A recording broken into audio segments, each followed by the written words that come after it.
Free బస్లో journey చేయాలంటే ఎంత ఓపిక ఉండాలో నిన్న నాకు అర్థమైందండి. హైదరాబాద్ నుంచి నేను పాల్వంచ బస్సు ఎక్కొచ్చానా, ఒక లేడీ బస్సు ఎక్కింది, మా పక్కన నించుంది.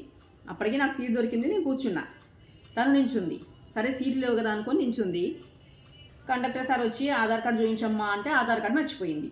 ఆధార్ కార్డు మర్చిపోయానని చెప్పి డబ్బులు ఇచ్చి టికెట్ కొనుక్కుంది. అప్పటిదాకా ఊరుకున్న మనిషి ఏ లేగమ్మా లేవు, నేను డబ్బులు ఇచ్చి కొనుక్కున్నా, 100 రూపాయలు టికెట్ ఇచ్చి కొనుక్కున్నా, నువ్వు లేవు అంటుంది. ఏ లేగమ్మా లేవు, నేను డబ్బులు ఇచ్చి కొనుక్కున్నా అంటుంది. నేను చెప్పండి ఎక్కడ న్యాయం? ఆధార్ కార్డు మర్చిపోయింది ఆమె, తప్పు ఆమెది, నాదా? ఇట్లా ఉన్నారు ఆడవాళ్ళు. ఏం చేస్తాం? అట్లా ఒక ఆమెతో అయిపోయిందా. ఇంకొద్దిగా ముందుకు పోయినాక సూర్యాపేట డైరెక్ట్ బస్సు వచ్చిందమ్మా, ఇది భద్రాచలం దాకా పోతుంది బస్సు డైరెక్ట్, సూర్యాపేట వెళ్ళే వాళ్ళు దిగండి అని కండక్టర్ సబ్ చెప్తే దబా దబా దిగిండ్రు కొంతమంది. సరే సూర్యాపేట వాళ్ళు దిగి వెళ్ళిపోయారు కదా, ఫ్రంట్ సీట్ ఖాళీగా ఉందని ముందెళ్ళి కూర్చున్నా. వాళ్ళు సూర్యాపేట బస్సులో ఎక్కి చెక్ చేసుకొని మళ్ళీ అక్కడ కూడా సీట్లు ఫుల్ అయిపోయినాయి. రిటర్న్ వచ్చి అప్పటికి 10 నిమిషాలు గ్యాప్ అయిపోయింది.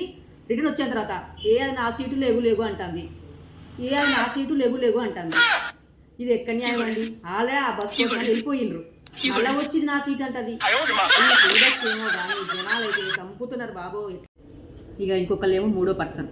ఇక మనకి ఫ్రీ బస్ పెట్టింది కదా, యాత్రలకు ఎట్లా పోతున్నారు ఆడోళ్ళు. హైదరాబాద్ నుంచి ఒక గ్యాంగ్ వస్తుందంట, 20 మంది లేడీస్ ఎక్కారు భద్రాచలం పోవటానికని ఫ్రీ బస్ అని చెప్పి. సరే అని చెప్పేసి ఖాళీగా ఉంది కదా అని ఒక చోట కూర్చున్నాము. ముగ్గురు కూర్చున్న ప్లేస్లో ఒకళ్ళు కూర్చున్నాను, పోయి పక్కన కూర్చున్నా చక్కగా. నా పక్కన ఇంకొకరు వచ్చి కూర్చున్నారు. 2 hours జర్నీ అయింది అప్పటికి.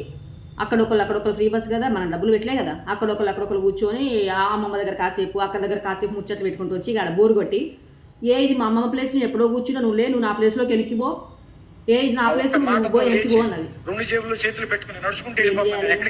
ఫ్రీ బస్ పెట్టుడేమో కానీ ఆడోళ్ళు అయితే మరీ ఇట్లా తయారవుతున్నారు.